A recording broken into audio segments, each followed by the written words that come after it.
Assalamu alaikum and good morning. It's great to be here. It's my honor to be here back in Karachi with a wonderful audience. So today what we are going to talk about is learn, unlearn, and relearn. And I'll briefly talk about organization perspective as well as individual perspective. And this next 20 minutes is going to be very quick. So it will be high stretch, highly interactive, and I would want a lot of energy from the audience. Only then we can finish it in 20 minutes. Otherwise, our tea break will be delayed. Right? So, okay. First slide is scary, and I'm not going to touch on it. I'm not going to dwell too much into it because Michael and Ahmed both have covered it in their fourth revolution. So these are, as McKinsey reported in 2015, 4 fundamental disruptive trends in the world. So you look at 1 trillion objects expected to connect to the internet by 2025. Highly connected countries will be 40% more, gain 40% more GDP growth than the least connected.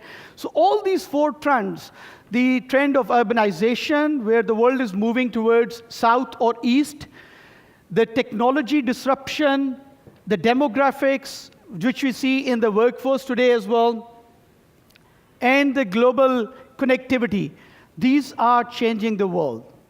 So about 20 years ago, we had 3% of the people of the world using mobile phone, and today we have 2/3 or more of the world having a mobile phone. So they're much more connected. So the only realization this gives us is that what we think that we know how the world works is wrong. So what does it mean for the organizations and individuals? It means that the organization and people are going through massive change. It is changing. One of the speakers earlier mentioned about the study. I came across a study from the IBM a few years ago in which CEO from the global world said, their biggest worry is that we are not ready to deal with the complexity and change. That's the biggest worry they have regarding the future. So that change we have to manage. The world, the change that we see today is ever increasing. So 10 years back, the change that I saw was not as fast as it is today. And it will not be as slow in the future as it is today.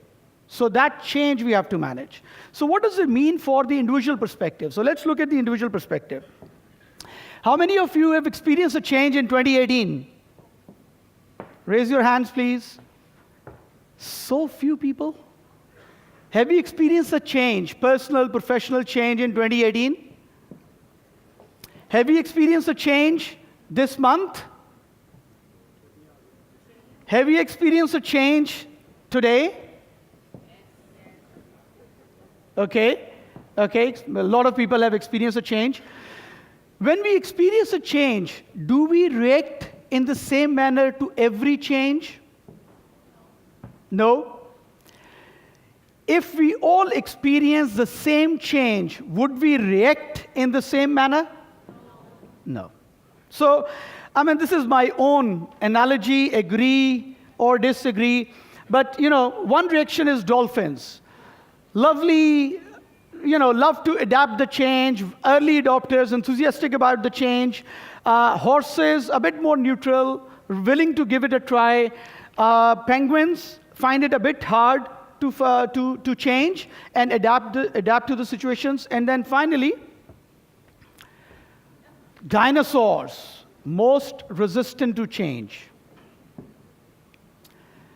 And we are not. None of us is born a dinosaur, or none of us is born a dolphin. But we react to different changes in different manner.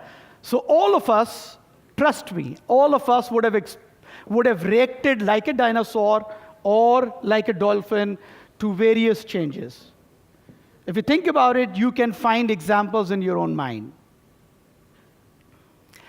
Now, why does it happen? Why does it happen that we react to changes in these four very different manners? That takes me to a few lessons which we can draw from the neuroscience. So no two brains are the same. Our brains are making millions of connections every second. Third, which is an important one, our brain hardwires all the important information. So all your experiences, all the learnings, what you get out of a change is hardwired. And because of that hardwiring, we next time react to that change in a certain manner. Now, the bad news is that it is very difficult to deconstruct your hardwiring. We talk about unlearn. If you know how to drive a car, if you know how to ride a bike, let's give it a try. And when we go back in the evening, give a message to your brain and say, I don't know how to drive a car. And then try. So it is difficult to deconstruct your hardwiring. Good news is that you can change your hardwiring by making new connections. And that's the crux of what I'm going to say in these 20 minutes. We have to make new connections in order to be ready for the future. Are you ready to make new connections? Yeah? With a bit more energy? Can I request you all to stand up, please? Stand up at an arm's distance. I don't want to hurt anyone. I don't want anyone to get hurt. Spread out a little. So let's do it quickly. Now, these are the directions we all know, right? And we can signal it with our arms. So when we say left, with our left arm, we can signal. Can we all do it? Right, up, down, front, rear. Right? That's simple. We are not using any brain power. We are not thinking. It's hardwired in our mind. But we can always make new connections. So let's change the meaning of these words. So now left is up. Right is front. Up is rear. Down is left. Front is down. And rear is right. This is a new rear. So these are the new directions. So let's give it a try. When I say left, right, these are the new directions that you will do. So left, front, right, up, down, rear. Oh, I see you are getting really good at it, so let me hide it. Left, how many of you remember? Yeah. Down, front, right, rear. Thank you very much.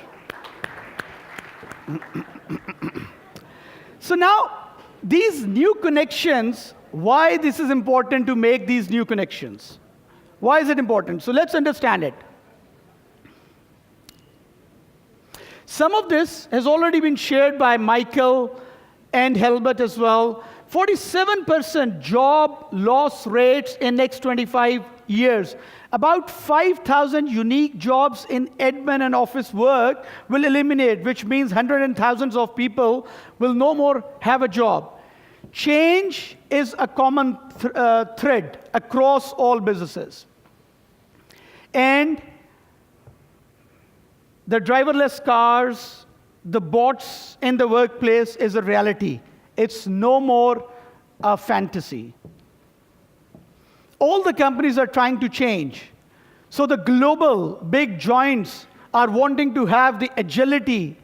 So my previous speaker was talking about the agility, are wanting to have the agility of a startup. And all these startups, they are wanting to have the global scales and the capabilities of a large global giants. So all companies are trying hard to change themselves. Now, where I'm going with this is, That a lot of companies, so this is reality. A lot of companies are already using AI platforms and bots. Anyone here who is experiencing this in their company? Okay, Siemens is one example. Another example there, right? So this is almost there. So where am I going with it is a perspective on individual and organization. As an organization and as an HR fraternity, what the models that we have developed over last many, many years will not serve the purpose. So the wonderful talent management models that I have worked on and I have developed as well in my 22 years of career are no more going to be valid. The career development models, the career paths, the sequential role planning, they are not going to be valid. The JDs, the job descriptions, the organization hierarchies, the workforce planning that we do, we are moving from our permanent workforce to much more agile workforce. We will bring in the workforce as and when we need it based on the capabilities. So we need to change our perspective on what we are trying to build in terms of our talent and career development models. They will be obsolete. We need to bring in a different perspective from preparing people to do a JD and chase sequential roles in their career over next 25, 30 years. They need to be better prepared. They need to be more well-rounded, more flexible, more agile, and ready to take up the challenge. I can give you my personal examples. My 16 years with my previous company, where talent management was a big thing. We used to do a lot of sequential role planning, 1 year, 3 year, 10 years, career plans. I never, ever landed in the role that was planned on a piece of paper. Something else, something new came up, and I wanted to take up that challenge. And that's what happened always. So that is out of the window. This particular study from Corporate Leadership Council I came across when I was in a global role in London, and I was asked to relook at the career paths in order to getting the organization ready. I'm talking about 180 markets, 60,000 people, getting them ready on the new career path model. When I talk to the people and when I talk to the industry and the thought leaders, realize that we don't need career paths. So what this study said, which was pretty global, 2 key things. That individual potential increases because of the challenge within the experience. So just giving an experience to the individual does not increase the potential. Second key thing is, the bigger the challenge, the greater the personal development for the individual. So based on this research, what we came up was, it suggested that these are the 4 areas which offer the biggest challenge to the people. So we said, we should not be planning the career paths for our individual. We should be looking at their development paths or capability paths. The only thing you can do to develop talent and sustainable business model is to offer them different challenges in terms of capabilities, what capabilities they have got, and what capabilities they need to acquire. And then they can acquire those capabilities in any function, any role. The boundaries of the roles are going to eliminate. So it has to be driven with the capability and development thinking, and then your people in the organization may be ready. New functions are emerging. A lot of functions will vanish. We don't know today. So if we continue to chase roles, the typical organization hierarchy today, when we get there, after getting ourselves ready in 3 years' time, those roles and those functions may not exist in the form that we are preparing ourselves. So, really bringing myself to the end, and bringing the technology and the human piece together. So, a lot of other speakers have talked about it. Michael talked about the human perspective. Cover talked about being human as well. So bots can anticipate and do a lot of things, but they can't manage change. When we work in teams, when we work in organization, one of the critical factors that drives the business success is culture. And I will also say one of the most under-leveraged lever in our business environment is culture. What culture can do, organizations do not realize and do not work on. Now, culture cannot be created by bots. The change cannot be managed by bots. Only humans can create culture. It's formed because of the human. The culture involves humans, and human involve emotions. You do something only when you believe it here. When you internalize it, when you create that connect, we've been talking about the connections this morning, when you connect the organizational values and what organization is trying to do with your personal values. When you find that connect, it goes into your belief system, and that's when you start delivering that what organization is wanting. So the change and culture cannot be driven by the bots. So humans need to do it. So one of the things if we need to understand is the change management. As HR community, get better and manage the change as HR as well as leaders. Personal adaptability. We say the change has never been as fast as it is today. If that is true, our bots will support us on certain situations, certain problems. And the new situations and new problems will arise. So only humans can adapt. Humans can adapt to the new situations, new challenges, work in new cultures as well, bring in that diversity in perspectives as well. So only humans can do it. So the second thing that suggests that humans will be needed and we will be needed and our leadership is important is our personal adaptability. Get your people ready to adapt. Get your people to start making new connections. Change their hardwiring. Third key thing is that, AI versus EI. A lot of other experts, and they can talk about it. But the only thing I would say is emotional piece is very important. And I'm a big fan of it. So Cover mentioned about it. I always tell when I'm driving a cultural change, bring emotions into your job. Bring emotions into your business. Bring emotions into what you're doing. Because that's where you get the emotional engagement. I'll also give you an example that I have had when I was working in a global role and I was working on a global project. So leading the change management. The same thing when you do, may not work in different cultures. So these 3 points that I've talked about it. So when we would do a certain change management action, the responses from different geographies and cultures was very different.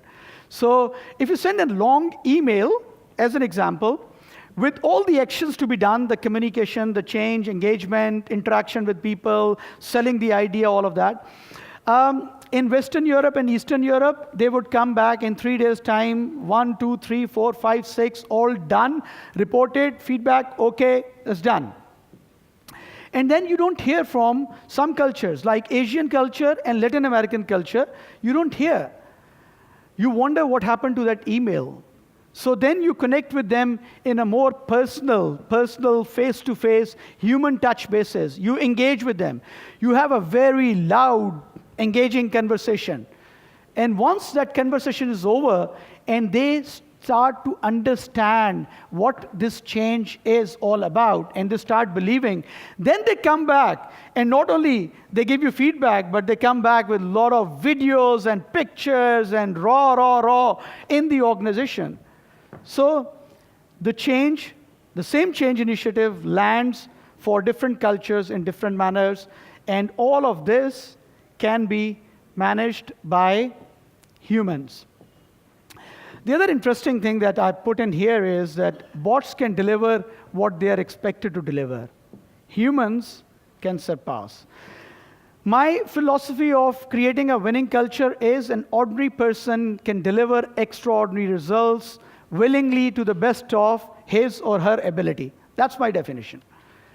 So when you talk about extraordinary results being delivered by ordinary people, so that means human has the capacity and talent to over-deliver, to surpass the expectations as well. Bot will do A to Z what is given there. And finally, humans can be creative, and humans can drive innovation much better. Again, the CEO study from IBM, what it said, so two key things they said. One is the ability to manage the VUCA world, complexity, change. The other key thing they said is critical thinking and creative thinking. So they're worried about it because the world is changing so fast. If you don't anticipate and be creative to come up with the solutions, you will become extinct. How many companies we know that have become extinct?